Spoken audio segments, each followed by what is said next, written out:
cover. Houston Rockets general manager Daryl Morey tweeting his support of anti-government protests in Hong Kong. He's a good man and a quality executive. This action by him was just not smart. We apologize. We love China. We love playing there. We appreciate them as a fan base. China has canceled 2 G League exhibition games featuring Rockets affiliates. 20-year relationship between the Rockets and China virtually down the tubes. Jobs lost. Millions of dollars compromised because you want to tweet a sentence. The Stephen A. Smith Show on ESPN Radio is presented by Progressive Insurance. Guests on the Stephen A. Smith Show appear via the Shell Pennzoil Performance Line.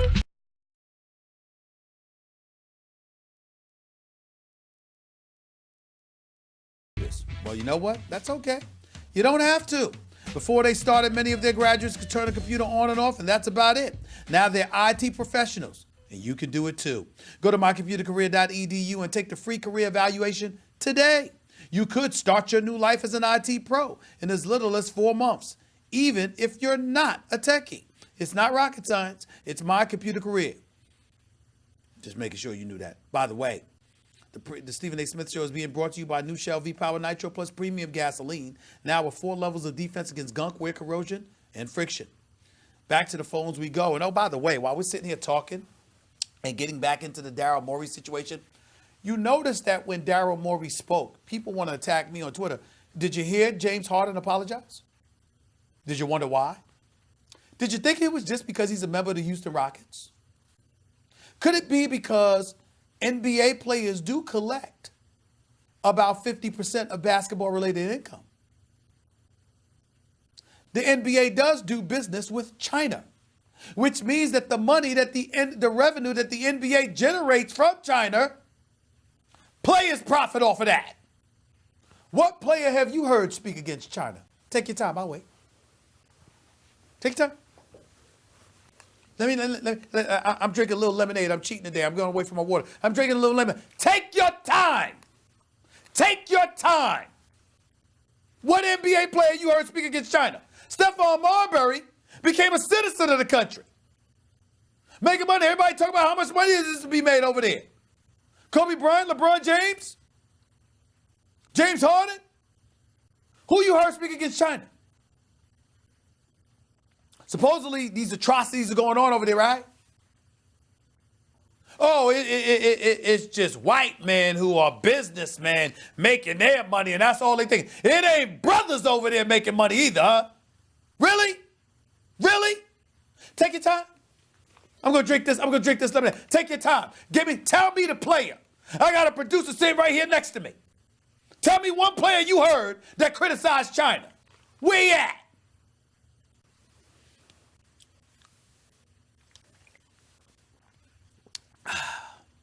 Going once? Going twice? I don't hear y'all talk about that. It's amazing how people get selective with who they want to point their ire at. You want to come at Stephen A. But you don't want to talk about it. But Stephen A. ain't making no money from China. I can tell you that right now. At least not directly, not that I know of. I'm just saying. And every time I turn around, people are saying, you got to go to China. It's spectacular. That's what they say to me. I ain't been there.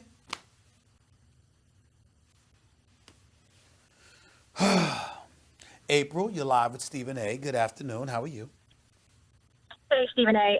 First of all, I'm listening to you every day. And yesterday, I was angry with you for being so angry. I couldn't figure out what is upset this man so bad that he's got to be angry until today. When you spelled it out, you broke it down very eloquently. And I want to apologize for people who are attacking you because what he said, he is the level of that he is at, he should have known better not to say what he said. And when you broke it down and said, really, we just can't say whatever we want, whatever we feel like saying, you have to look at the consequences. And so I appreciate you breaking it down to us. And Thank you, I just want to apologize to you. April, thank you so much. Apology accepted. And I think it's important, April, while I have you on the phone, to point out something as well. What folks need to realize also, particularly in the United States of America, to us, this is the greatest country in the world. This is the greatest nation on God's green earth. To us. To folks out from other places, they may not feel that way. Not only that, you also have to understand that even though this country is so great in so many of our eyes, to members of a desolate and disenfranchised community, there are things to complain about with this nation. So anytime anyone speaks about any iniquities that are taking place and being exacted, dare I say, against other human beings in other nations, you have people that stick their chest out and feel emboldened and want to sit up there and say, everybody should speak out on these things, et cetera, et cetera, et cetera. Well, to God-fearing individuals, you're absolutely right. But when interests are to be taken into consideration, everybody all of a sudden elevates their level of intelligence. It is amazing how smart people get when they learn they have something to lose. It don't matter whether you're a CEO for a Fortune 500 company, or if you're a drug dealer on the street, or you're a student on the come up. The second you have something to lose, the second something is identified and recognized as value to you, and you know it, all of a sudden, you're making better decisions. And what corporate America is saying, excuse me, if we're paying you, our interest by virtue is your interest. How do you have your hand out for our money, swearing that you're going to represent us and our interest, and then compromise us? Why would you do that? Whether they're right or wrong, that is a legitimate question in the world of business, which is why I had a problem with Ted Cruz, Senator Ted Cruz, who, again, I respect. I know he's former Tea Party guy and he's a Republican. I didn't vote for him. I wouldn't have voted for him. But the bottom line is I respect the hell out of that man. He's smart. He knows what he's talking about. And he's entitled to his politics. I mean, no disrespect. My issue with Ted Cruz was him calling out the NBA for doing something he knows good and damn well Capitol Hill does every day. So if you do it every day, talk about the pot calling the kettle black, talk about somebody living in a glass house throwing stones. Come on, Ted Cruz. And for those of you out there who might wonder, I'm one of the rare radio hosts in sports that's qualified because I actually know Mark Levin a little bit. And I respect the hell out of him as a radio host. He's a fantastic radio host. And I listen to him every chance I get, even though I disagree half the time. But I know him, we communicate, I respect him. And I know he supported Ted Cruz when Ted Cruz was running against Donald Trump. So I'm sure Ted Cruz, if by no other means, by virtue of him, will hear what I have had to say. I respect Ted Cruz, but I disagree with him attacking the NBA on this issue because Capitol Hill does that all the time. If you do it all the time, how you gonna knock the NBA for doing it? For monitoring their interest. They didn't condemn Daryl Morey. They showed sensitivity to the Chinese government. They showed sensitivity to the American way of life. What's the problem? I think it's very plausible. Thank you for your call, April. Thank you so much. It's not that hard for me. Sean, you're live with Stephen A. What's up? Hey, how you doing, Stephen A? I'm good. So I wanted to just make a comparison here as far as what Daryl Morey did to a situation that I find myself in working for a company in the landscaping industry. Now, I own my own company now. All right, just hurry up. Just hurry up with it. Go ahead. So, So, the gentleman I was working with, he made some political comments. He was not a fan of Barack Obama. And we were working at a property where this woman, who happened to be actually politically in Connecticut, was very affluent and happened to be personal friends with Barack Obama, had heard the comments that my coworker made, and eventually, basically what happened was my boss almost lost this great client because of the political remarks that were made in this environment. Really, in the workplace, politics really don't have a place unless you're in the business of politics. Hey, are you ready? Are you ready for this, Sean? Okay, are you listening to Sean? Yes, I am. Sean, I got a story that'll one up that. Can I tell it to you? Can I tell it to you? Absolutely. So I had a friend. This is many, many years ago. This is about a decade ago. She was drop dead gorgeous, just a gorgeous, gorgeous black woman. And she wanted to be in the fashion industry. And she had these finger lock dreads in her hair.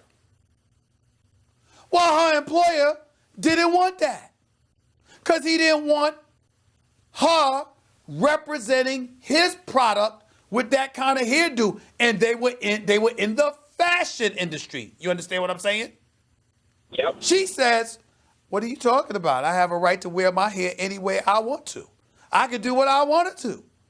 And listen, she didn't just get dreads. She got the kind of finger locks where you can't get those out unless you shave your head bald. That's what she did. So she wouldn't have to get rid of it. You know what he did? He fired her. She came to me, Sean, and she was like, he fired me. I can't believe it. I said, I could. What? How could you do such a thing, Stephen? How could you support that? I said, I don't support it, but I understand it. You're in the fashion industry. How you look and present yourself in fashion matters. You ain't some damn accountant. You ain't a representative on Capitol Hill. You ain't working for ESPN or something. You're in the fashion industry. And this man didn't want a woman wearing finger lock dreads in the fashion industry. That's his preference. He told you that, and your response is to go out and get it so it's locked and it absolutely can't change, so he'd be stuck with you. All he did was show you, I ain't stuck with you. You don't get to just do what you want to do while sticking your hand out for my money. You need to do what I want you to do. Sean, I understood that.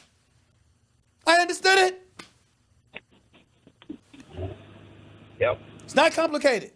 Appreciate the call. 888-SAY-ESPN. It's 888-729-3776. You're listening live to Stephen A. ESPN Radio, ESPN News. Some of y'all done lost y'all damn minds. Ladies and gentlemen, we can take it a step further. I'm a dad. I pay the bills. I provide. You think my daughters get to come to me and be, Daddy, I'm not listening to a thing you say. I'm going to do what I want to do. You think that's going to fly? You really do? It's not a democracy. Not in my house. I'm the boss. I pay the bills. It's how it's going to be. Period. When do you have the right? When you get old enough to pay your own damn bills. We understand this across America, everywhere. But we get adult, we become adults, and we in the workplace, and all of a sudden, we don't comprehend that. Man, Ocho Cinco said it best. Child, please.